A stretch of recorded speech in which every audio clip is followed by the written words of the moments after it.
Why, hello everyone! I'm your lovely host, Innocent, and welcome back to Innocent's Voice Acting Advice.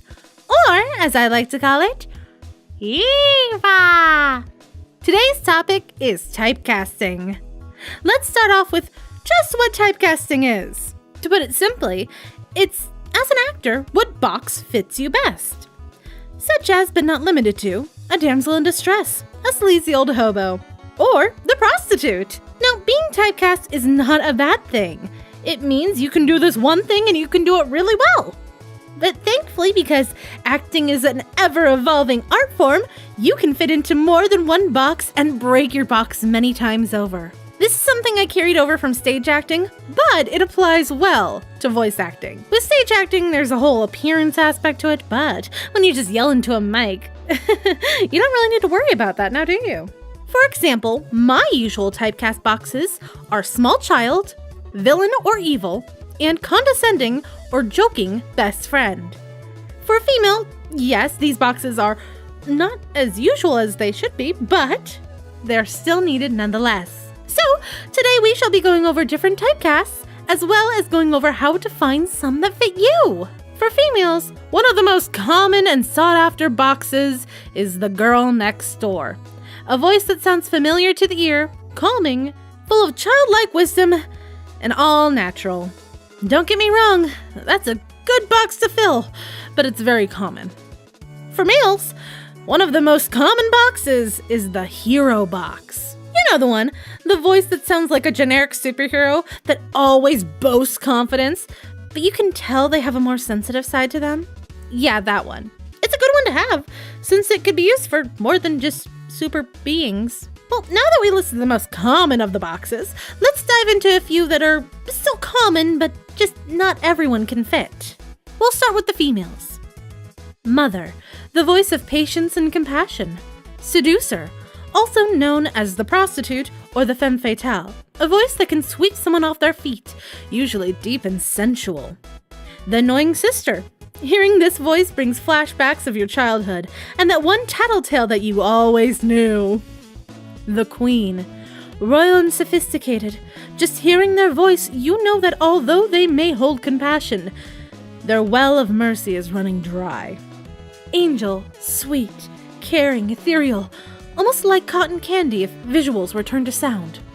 And for the males, we have father, the voice of confidence and having everything under control.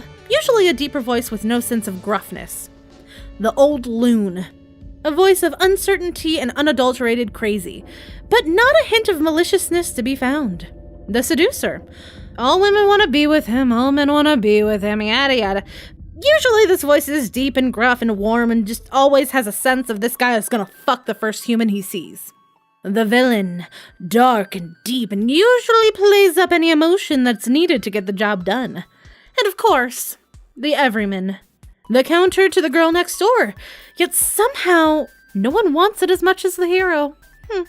Now, these were just a few of the millions of boxes that there are to fill. Hell, there are even boxes within boxes to be filled. So let's move on to how to find your box. Well, to get the basics, try thinking of a stereotypical cartoon family. Perhaps we have the parents, the grandparents, the siblings, and that one child who's in high school. Go down the list and record something in a voice for all of them. So, for example, we have the mother, the head of the household, whom secretly wants to kill her freeloading husband. The grandmother who thinks she's back home in England. The brat of a child who always gets what they want no matter what!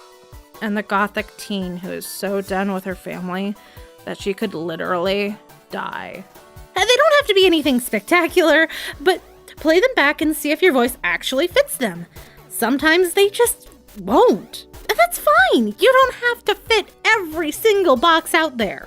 Another way of going about finding your box is asking others. Scary, I know.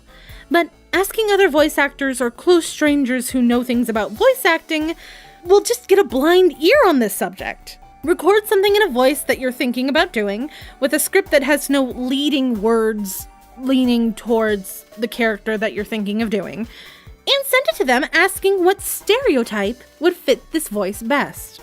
Actually, when you break it all down, typecasting is just stereotyping at its finest. And if it isn't racially biased, I think that's pretty okay. At least for voice acting, you need to know what your strengths and weaknesses are. Like, for example, I know I'm not good at voices that are whimsical and ethereal. Or in the box I like to put them into, the flow of a river voice. Does that mean I avoid those voices?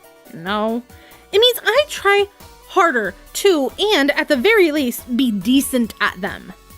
So, all in all, finding your typecast is a good thing and will help you find roles easier and show where you can work on things.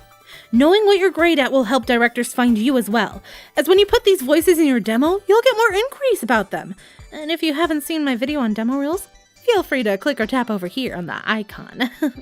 Anyway, thank you for watching. Have any suggestions or requests for other Eva topics? Leave them in the comments below.